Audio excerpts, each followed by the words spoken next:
5 ഭാഗം താഴോട്ടേക്ക് വരും. അപ്പോൾ അത് ആ ഭാഗത്ത് വേണമെങ്കിൽ രണ്ടാമത്തെ ഗിയർ ലോക്ക് പ്രസ് ചെയ്ത് കൊടുക്കുക. അതാകുമ്പോൾ കഴുത്തിലോട്ടേക്കൊന്നും കൊള്ളൂല. ഇതിൻ്റെ എൻഡ് ഭാഗം കഴുത്തിലോട്ടേക്കൊന്നും കൊള്ളൂല. ഇതേപോലെ നമ്മൾ തിരിച്ച് ആ ഗിയർ ലോക്കിൻ്റെ ഉള്ളിലൂടെ കൊടുക്കുകയാണ് ചെയ്യുന്നത്. എന്നിട്ട് നമ്മൾ ഇനി വലിച്ചെടുക്കണം. അതിൻ്റെ ഉള്ളിലൂടെ എടുത്തിട്ടുണ്ടെങ്കിൽ ഇനി വലിച്ചെടുക്കേണ്ടത് നമ്മൾ ഈ മാലൻ്റെ ലെയറാണ്. മാലൻ്റെ ലെയർ വലിച്ചെടുക്കുക. ഈ ലെയറില്ലേ, ആ ലെയർ വലിച്ചെടുക്കുക. നമ്മൾ ആ പേളൊക്കെ കോർത്ത ആ ലെയറില്ലേ, അത് ഈ ഗിയർ ലോക്ക് ടൈറ്റാക്കി പിടിച്ച ശേഷം ഈ ലെയർ നമ്മൾ വലിച്ചെടുക്കുക. ഇത് നിങ്ങൾക്ക് എത്ര വേണമെങ്കിലും നന്നായിട്ട് വലിച്ചെടുക്കാം. നന്നായിട്ട് വലിച്ചെടുത്തിട്ടുണ്ടെങ്കിൽ ഇതുപോലെ ചെറിയ ഹോളൊന്നും വരില്ല. നന്നായിട്ട് വേണമെങ്കിൽ നന്നായിട്ട് വലിച്ചെടുക്കുക. അല്ല ഈ ചെറിയ ഹോള് ഇട്ടിട്ടാണ് ചെയ്യുന്നെങ്കിൽ അങ്ങനെയും കുഴപ്പമില്ല കേട്ടോ. ഇനി നമ്മൾ ശരിക്കും പറഞ്ഞാൽ ഇങ്ങനെയൊക്കെയുള്ള ഒരു മോഡൽ പഠിച്ചാൽ തന്നെ മതി. നമുക്ക് ഒരുപാട് മോഡൽ ചെയ്യാൻ ഐഡിയാസ് ഉള്ളവരാണെങ്കിൽ ഇതനുസരിച്ച് വ്യത്യസ്തമാക്കിയിട്ട് ഈ ഒരു തീമിൽ തന്നെ നമുക്ക് വ്യത്യസ്തമാക്കിയിട്ട് ചെയ്യാൻ പറ്റും. ഇനി നന്നായിട്ട് പ്രസ് ചെയ്ത് കൊടുത്തിട്ടുണ്ട്. ഇനി ഇപ്പം ഞാൻ നേരത്തെ പറഞ്ഞ പോലെ തന്നെ നിങ്ങൾ ഒന്നും കൂടെ ഗിയർ ലോക്ക് ഇട്ടിട്ടുണ്ടായിരുന്നെങ്കിൽ ഇപ്പം അത് ഈ ഭാഗത്ത് കൊണ്ടുവന്നിട്ട് ഈ എൻഡ് ഭാഗത്ത് കൊണ്ടുവന്നിട്ട് നമുക്ക് പ്രസ് ചെയ്ത് കൊടുക്കുകയാണെങ്കിൽ അതങ്ങനെ കൊള്ളുന്ന പോലെ നിൽക്കില്ല. ഇനിയിപ്പോൾ ഇതേപോലെ തന്നെ നമുക്ക് അതിൻ്റെ ഓപ്പോസിറ്റ് ഭാഗം കൂടെ എൻഡ് ഭാഗം ചെയ്ത് കൊടുക്കാം. എസ് കൊളുത്തി ഇട്ട് കൊടുക്കാം. നമ്മളെ മാലയായിട്ടുണ്ട് കേട്ടോ. നമ്മൾ ഈ മാല നമ്മൾ ഈ നൂലിലൊക്കെ കോർക്കുന്ന പോലെ നിൽക്കില്ല. ഇതൊരു വയറ് നേരെ നിൽക്കില്ല. നമ്മൾ കഴുത്തിലിട്ടാൽ മാത്രമായിരിക്കും അത് നിൽക്കുക. കുളത്തിന് കൊടുക്കുമ്പോൾ മാത്രമാണ് അത് റൗണ്ടിൽ നിൽക്കുക. എന്നാലും കുളത്തിന് നമ്മളിപ്പോൾ കഴുത്തിലിട്ടാലും ഇതിൻ്റെ ഒരു സ്ട്രക്ചർ വേറെ തന്നെ വരും. നമ്മൾ ഈ നൂല് പോലെയൊന്നുമല്ല വരാം. ഇനി ഈ എൻഡ് ഭാഗത്തും കൂടെ നമ്മളിപ്പം ചെയ്ത് അതേപോലെ തന്നെ കൊടുക്കാം. ഇതിപ്പോൾ രണ്ട് ഭാഗത്തും നമ്മൾ ജംഗ് റിങ്സ് കൊടുത്തിട്ടുണ്ട്. ഇനി ഇത്രയേ ഉള്ളൂ. സിമ്പിളാണ്. നിങ്ങൾക്ക് വേണമെങ്കിൽ നമ്മൾ ഇങ്ങനെ കൊടുത്തതിൻ്റെ പകരം ഒരു ഭാഗത്ത് ഫുള്ള് വൈറ്റ് പേളും ഒരു ഭാഗത്ത് ഫുള്ള് ഈ കളർ പേളും കോർത്തെടുക്കുന്നെങ്കിൽ അങ്ങനെയും എടുക്കാം. ഇനി എസ് കുളത്ത് ഇട്ട് കൊടുക്കുകയാണ് ചെയ്യുന്നത്. എസ് കുളത്തിൻ്റെ പകരം വേണമെങ്കിൽ ചെയിൻ ഹുക്കോ ബാക്ക് ത്രെഡോ എന്ത് വേണമെങ്കിലും നിങ്ങൾക്ക് കൊടുക്കാൻ പറ്റും.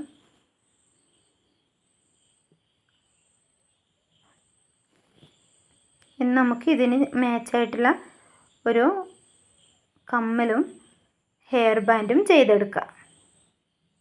ഇതെങ്ങനെ വന്നാലും ഞാൻ കാണിച്ചിട്ടില്ല, ഇതേപോലെ നിൽക്കുള്ളൂ.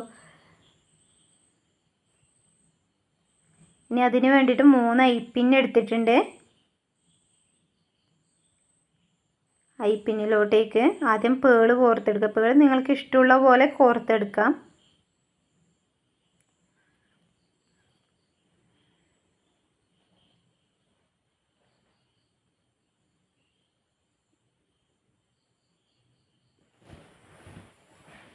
ഇതേപോലെ പേള് കോർത്തെടുക്കുക. ഇതിപ്പോൾ ഞാൻ ഒരു ഭാഗത്ത് മാത്രമേ പേള് കോർത്തെടുക്കുന്നുള്ളൂ. നിങ്ങൾക്ക് വേണമെങ്കിൽ 3 ഭാഗത്തും പേള് കോർത്തെടുക്കുക. ഞാനിപ്പോൾ ആ മാലയായിട്ട് ചെറുതായിട്ട് മാച്ചായിട്ട് നിൽക്കാൻ വേണ്ടിയിട്ട് ഒരു ഭാഗത്ത് മാത്രമായിട്ടാണ് പേള് കോർത്തെടുക്കുന്നത്. നിങ്ങൾക്ക് വേണമെങ്കിൽ നമ്മളിപ്പോൾ ഈ കമ്മലിന് കൊടുക്കുന്ന ഈ ഇതില്ലേ, ഇതൊരു ലോക്കറ്റ് ആക്കിയിട്ട് വേണമെങ്കിൽ നമ്മൾ ആ മാലക്ക് നമ്മളിട്ട ലോക്കറ്റിൻ്റെ പകരം ഇത് വേണമെങ്കിൽ ഇതും യൂസ് ചെയ്യാൻ പറ്റും. എനിക്ക് ഒന്നും കൂടെ നല്ല കറക്റ്റായിട്ട് തോന്നിയിട്ടുള്ളത് ഈ ലോക്കറ്റ് അതിന് യൂസ് ചെയ്യുമ്പോഴാണ്. നമ്മൾ റെഡിമെയ്ഡായിട്ടുള്ള ലോക്കറ്റിനെക്കാട്ടി അതിൻ്റെ ആ ഒരു മോഡൽ തന്നെ ലോക്കറ്റ് ചെയ്തെടുത്ത് അതിനെ ഉപയോഗിക്കുമ്പോൾ കുറച്ചും കൂടെ കാണാൻ കുറച്ചും കൂടെ ഭംഗിയോടും. ഇനി ഇതേപോലെ നമ്മൾ ചെയ്തെടുത്തതിന് ശേഷം ഐപ്പിൻ ഇട്ട് കൊടുക്കുക. ഒന്ന് വളച്ചു കൊടുക്കുക. അതൊന്ന് നോസ് പ്ലെയർ വെച്ചിട്ടൊന്ന് വളച്ചു കൊടുക്കുക. വളച്ചു കൊടുക്കുമ്പോൾ എൻഡ് ഭാഗം വെച്ചിട്ട് വളച്ചു കൊടുക്കുക.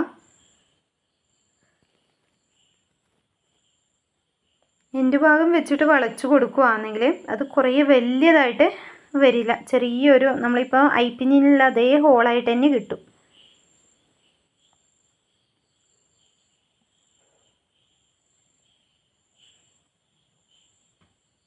ഇതേപോലെ ചെയ്തെടുത്ത ശേഷം നമ്മൾ ഇതൊരു കോണാക്കിയിട്ടാണ് ചെയ്യാൻ പോകുന്നത്.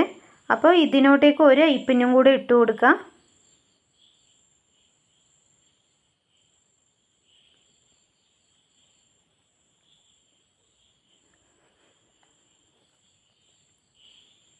ഒരു ഐപ്പിന്നും കൂടി ഇട്ട് കൊടുക്കുന്നുണ്ട്. കറക്റ്റാക്കി കൊടുക്കുന്നുണ്ട്.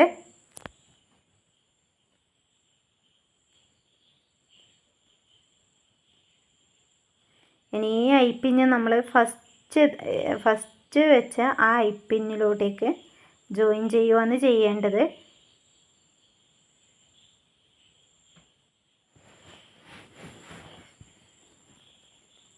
ഈ ഐപ്പിന്ന് ഇടുന്ന സമയത്ത് നന്നായിട്ട് ടൈറ്റ് ചെയ്ത് കൊടുക്കുക കേട്ടോ.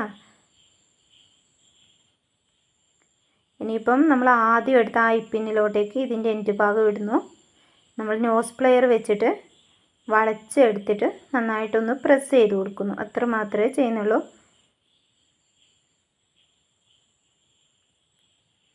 അതിൻ്റെ ശേഷം അതിലോട്ടേക്ക് കമ്മൽ ഹുക്ക് ഇട്ട് കൊടുക്കുന്നു.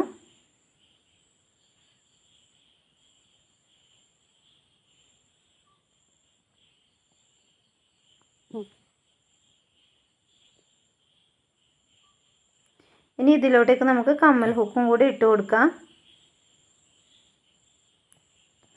കമ്മൽ ഹുക്ക് ഇതേപോലെ ഗോൾഡ് കളറാണെങ്കിൽ ഗോൾഡ് കളർ യൂസ് ചെയ്യുക, കുഴപ്പമൊന്നുമില്ല. പക്ഷേ ഇനിയിപ്പോൾ നമ്മളിത് സിൽവർ അല്ലേ ചെയ്തത്, സിൽവർ തന്നെ വേണമെന്നാണെങ്കിൽ ആ ഐപ്പിന് ഒന്ന് വളച്ചെടുത്താൽ മതി. അപ്പോൾ സിൽവർ കളറ് നമുക്ക്